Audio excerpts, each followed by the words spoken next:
Hi, my name is Mohammed Sarwar and welcome to our CWTC Get Connected Community Podcast to share experiences, promote services and networking and great opportunities available for residents of Oldham funded by Community Fund. Colleges use various methods to recruit students aiming to attract a diverse and talented student body. Some of the strategies include admission events, college fairs, visits by high schools, online presence, etc. But there is another level of business engagement that goes on behind the scenes, and we have invited Employer Relationships and Business Development Manager from Oldham College, Marvin Smith, to find out more. Marvin, welcome to the studio. Thank you for having me. It's great to be here. It's very cold today. It's probably one of the coldest days that you've chosen to come here, but hey, the studio's got central heating. I'm excited. Lovely. Welcome. Marvin, I know you're a very talented man and very busy. So thank you for your time coming here. No problem. And tell us more about yourself and your career.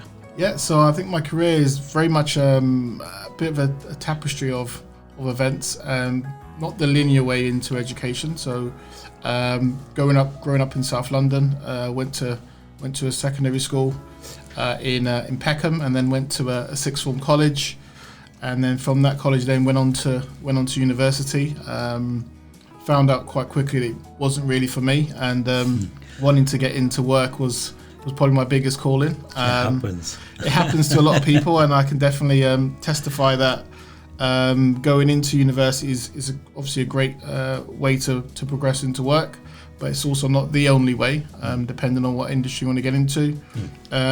Got involved in sales. Ideally, had an interview, and the interviewer person told me that I had no sales experience. Okay. So it'd be good if I had sales experience and I could go back. So the role I applied for originally was in housing.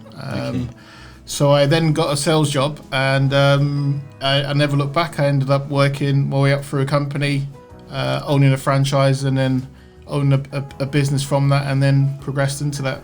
And then that led me into education further down the line. Brilliant. Great speaker. I think we should change our seats here. Not in that sort of field, but yeah, I'm excited. Brilliant. When we talk about educational achievements and attainment, what's the statistics like for Oldham? So, not to put doom and gloom onto the borough itself, but Oldham, out of the GM, is one of the underperforming boroughs, and there's lots of different reasons and connotations behind that. The main thing going back into schooling and up into further education. The college in that sense is very much integral to really boosting the attainments and obviously the aspirations of young people in there. But interesting enough, at the moment in the GM region, as a college, all the college are rated Ofsted good. So it does show that there is work being done, and collectively they're all at a stage where they're together. But going further down into the education system, there is still work to do, which the council will testify to. Yeah, great. I know you have a specialty in terms of employer engagement is concerned, and I think it's essential for any training provider, whether it's for work placements, apprenticeships or jobs, and vice versa, because the employers do get their branding as well, increasing their branding. Absolutely. What strategies do you employ in engaging with the employer? Okay, so I think it's a collection of different areas. First thing is really identifying with the employer's needs and what they're looking for. Because you'll find some employers, they may need recruitment, but it may only be recruiting for a particular period of time. So for example, some employers may need to go through an agency and have seasonal work, where some may look for something more long-term, which could be done through an apprenticeship or an apprenticeship provision. So my team, first of all, was to identify the employer's needs and what their business is saying, also what the market is saying. Because again, if we look at now this time of the year, as we're coming into the festive period, for example, if you're a delivery company now, you'd be absolutely stretched, and you may need help in your fulfillment centre. But I'm pretty sure that your work may drop off in February when all the orders have gone out and come back in. So if you were to take on a full-time member of staff, you may have to look at repivoting them somewhere after February, but you may need temporary staff right now. So someone saying they need an apprentice, is it just because of the period of time they're in, or is it a long-term sort of investment? And that's what the conversation we'll have at the start, to really establish where the business need will be, and then match them with an apprentice if that's what they're looking for, be it either an internal apprenticeship, so someone they can upskill, or whether or not they recruit a young person from the Oldham area, hopefully. Yeah, great. And you talk about work placements, and I think they're an essential part for young people. Absolutely, yeah. To be involved in the relevant field, and also develop their confidence in practical skills as well. So how do you identify the right employer for the work placement, or even the help that they need to host the work placements? Yeah, okay, so identifying an employer can be done in a plethora of different ways. It could be literally the history of them having work placements and stuff before, their standing in the community and also in the business communities as well, and also really the integrity of the employer.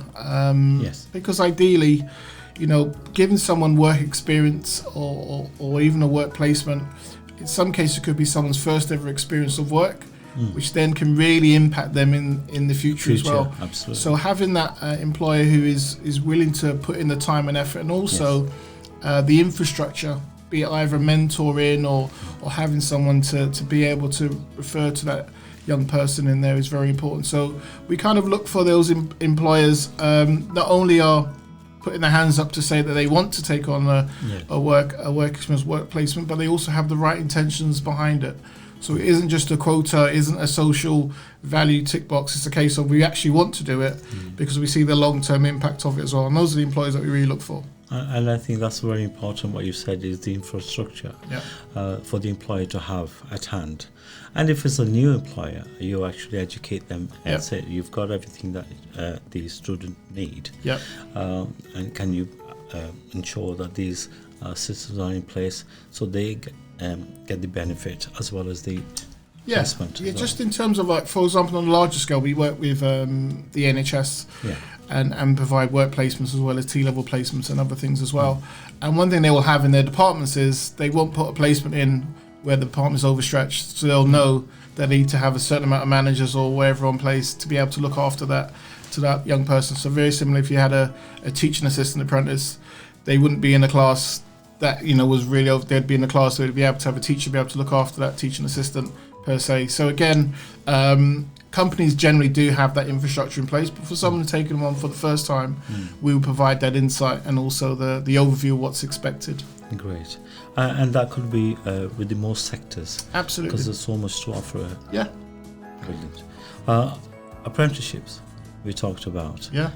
Because you offer so many apprenticeships in various sectors. Can you tell us what this scheme involves? Okay, so an apprenticeship is not a play on words. It's exactly what it was before. The difference now is with apprenticeships, it's open to all ages, where beforehand it was always seen as a kind of 16 to 18-year-old bracket. Apprenticeships now under the new funding and schemes can go all the way up to a degree level. Now at the college we specialise in a few key areas, so in construction up to a quantity surveyor and site supervisor level, as well as your construction trades, health and social care, big ties with the NHS, business admin, etc. Business administration, accounts, and also in IT as well. So those are the kind of core areas that we work with. But apprenticeships really is giving someone an opportunity to expand in your business and growing the business whilst they're also studying at the same time to become experts in their field. And there's a potential as well, if you enter with the right placement apprentice, you could actually employ them, and then you've got a trusted person who knows your business. That's ultimately the goal. So imagine taking someone on as let's say for example you're an electrician and you took them on as a 16-year-old. Within 4 years they'd be a qualified electrician, and you'd like to think by the time they're 20, 21 years old, they'd have a real big affiliation to your business, and as a qualified electrician they'd be working within your team. So it's a chance to not only give back but also train your own in that sense and develop your own staff. And as we know, the statistics say it costs 3 times the amount to recruit a new person than it does to retain that same person. So if you actually are retaining and building your own workforce, ultimately you'll be saving yourself money in the long term as well, but also be building a really good culture. Absolutely. And that trusted relationship goes a long way for the business itself. Absolutely. And I think it's very important for the employer to know that this is a confidence building exercise, as well as building somebody's career and hopes for the future.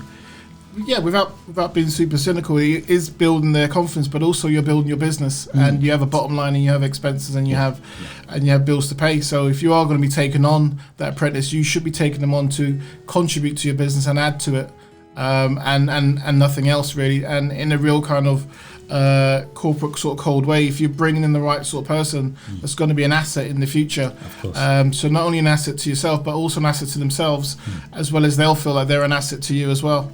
And that way, they have that real kind of symbiosis of not only employer but also employee, as well as training provider. And we do find a lot of the times where apprentices taken on in the right sort of guise and in the right sort of atmosphere, those become some of the best success stories that these companies have. And I speak to constant construction companies and firms where they've had someone was started off as an apprentice and they've worked their way up through the company, and those companies always seem to expand and always want to develop further because they understand the need of developing within, but also giving people an opportunity. And what are the current incentives for the employers to take on apprentices? Okay, so as the sort of government incentive right now is for taking on an apprentice that is 16 to 18 years old. There's £1,000 as an incentive payment for that, but also for companies that are not at £3 million wage bill and are not super large. There is concessions up to 95% of the funding can be made to offset against taking on an apprentice as well. So in terms of employers wanting to take on an apprentice, where before it could be £4,000, £5,000, £6,000, wherever it may be, in some cases it could be £500 where you could have someone that you would pay towards their training. Now, bearing in mind they're going to get world-class training and have that sort of kind of full qualification. That investment, as I said, not a payment, that investment that you're making to that young person, the work that they would do will obviously counteract that lots of times over. Can be very rewarding. Absolutely, and it's a good start for the employer as well. Absolutely. Brilliant. Marvin, can you tell us if somebody is already in a job and they want to upskill their career, opportunities available? Okay, so great question. So that would actually be through the apprenticeship as well, and that would mean giving someone an opportunity to progress through an apprenticeship. So let's say, for example, someone is working as an office admin in a financial services or in an accountancy firm, and they want to be an accountant. What we would then do is we would speak to that person, obviously, and the employer regarding then putting them onto an accountancy apprenticeship. So as opposed to the employer having to recruit someone else into the business, they can, obviously internally fill that with an apprenticeship in there as well. Have you got any example? Yeah, great. We've got a fantastic example recently of a lady that's working in a dental practice.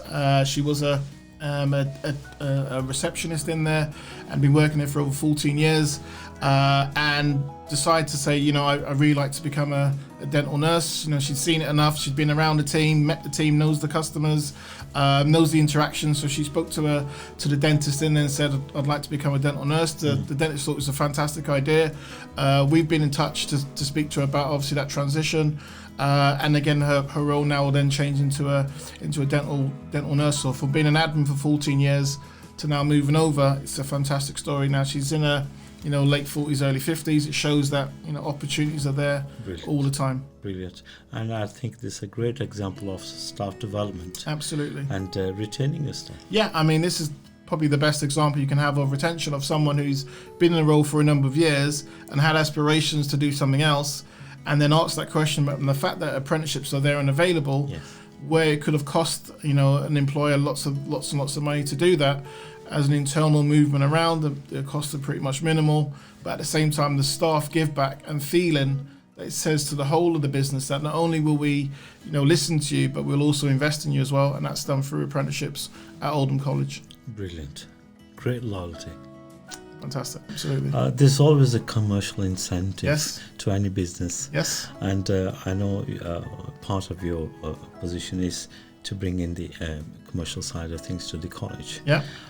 So tell us, what are those incentives and opportunities for businesses? Yeah. So I think two things really. So an incentive to not only work with the college in terms of partnering, not only in events and also activities that we do as well as a whole. What we do find, especially in Oldham, the power of negotiation and bargaining is obviously done in the strength. And again, with developers and investments coming into the town, being obviously joined together is definitely a real good sounding board. But in terms of partnerships and commercial agreements, if you were to put funding or money attached to how many apprentices or how many people you have in your business now, or how much money it saved you long term, there's definitely real good exercise in that as well. And even just for businesses that are maybe watching this or even inquiring, the new sort of kind of procurement lists and values in terms of social values and how you can identify in the community is based on the people that you recruit and where they're from in terms of postcode and areas and the impact you have in those communities as well. So if you were looking to recruit and look for, let's say, for example, a council contract or an NHS contract, and part of the social value program is you need to recruit X amount of people, well then the X amount of people may come through the college. So again, by working with the college as well, that could obviously help with social values on the bigger picture if someone was looking for it in that way there. Brilliant. And I think with the short meeting that we had earlier on with your business hat on, I was very pleased that you could see as a value as well. Yeah, absolutely. As a partnership with the college, which we already have. Yeah. But I think now that you're here, you're able to see some of the strengths between us. And I'll be grateful for that opportunity. Yeah, I mean, in terms of just the community of Oldham, there's enough people and there's enough training providers and there's enough willingness to really kind of impact the town in itself. So at the very start we talked about the attainment of the people in Oldham. It's definitely something that everyone needs to really kind of look at. It's not just a council problem on their doorstep. It obviously goes into education, it goes into all the social enterprises, it goes into all the businesses, it goes into their recruitment strategies, and also goes into how much people actually really care. And if that can be centered together, then there's definitely a good chance that the young people can obviously have that good opportunity. I think we're aware there's so much networking events happening, and it's a great thing. Yeah. And I think it needs to be more, but it needs to be combined. Yes. Brought together. Yeah. And again, it's not only in education but in employment. The aspiration needs to be there, but also the outcomes as well. So it's all well and good me saying there's great training and great opportunities at the college, but where does it lead to? So obviously the further education needs to be world class in the area in GM, which it is, but then the employees need to be on board, willing to take on these young people as well. They're not saying there isn't any point, but if you're going to train someone up to a certain level, we'd like to see them flourish. We'd like to see them be able to give back to the community and obviously put money in their own household. So employers need to also, jump on board and go, great, I want to do this, and that helps everyone, because again, an employee will spend money in their local town when everyone works in that local town, and that's a real big kind of not only a social value, but it runs for everything. And again, someone having really good education and really good health obviously has an impact obviously on the health service, because less people using those services, more people that could use that, and so on and so forth. So developing really good citizens is ultimately what we want to do. Brilliant. All sounds great, and I think if we just work together, education, businesses, council, the community, at the end of the day, it's one society. Yeah, absolutely. Let's help each other out. Brilliant. Would you like to add anything else that we possibly missed? Yeah, I think the only thing I would really say is just that the college is an anchor organisation inside Oldham, and it's really developed and built on the communities, and it serves the community not only just as an education establishment, but there's so much outreach in terms of obviously community engagement and being able to kind of really hold court in that way. So one thing I would suggest is just the more interactions we have with local businesses and also larger businesses in the community, not only strengthen our overall teaching practices and provision, but then also enables us to outwardly help communities as well. So again, projects like yourself and other communities that could really benefit from not only just the college space, but now to interact with some of our learners and teaching staff alike. It obviously strengthens the whole provision moving forward. Yeah. Well, a project like this, the Get Connected Community Podcast, is all about sharing and the knowledge and what we have in the community in Oldham Borough, so that people can join, participate, have access to services, information, etc. And hopefully through this podcast we'll get some more students and businesses coming to Oldham College. Absolutely. It can only be a big, massive benefit, with the engagement that we have on the podcast already, and just people really interested and keen to help. And one thing I can't underestimate, or even just the fact of my surprise of how many people in Oldham really want to help and want to do something. Yeah. So they're almost kind of itching to go, okay, if there's something I could do, let me help. And I think it's just about putting people together then. Yeah. Because if you have a lot of people in the room that want to help, by putting them in the right way, it will only help these young people of the town, and also raise the aspirations, but also the outcomes. Wonderful. How do people get in contact with you? So my details will be on the links in the description, but Marvin Smith, Oldham College. You can also find me on LinkedIn, but most importantly, find me at the college. Wonderful. Well, thank you very much, Marvin. I'm sure we'll be talking to the viewers and listeners afterwards with other topics as well around the college. Brilliant. Thank you very much for having me. Thank you so much, and thank you very much for listening. Please get in touch with Marvin and the college, and hopefully you'll get the right qualifications and job prospects, and go and visit Oldham College. It's a fantastic space now. I used to work there back in '87 as a teacher. Wow. And it has improved tremendously. Lots on offer as well. And again, thank you very much for listening. See you very soon. God bless.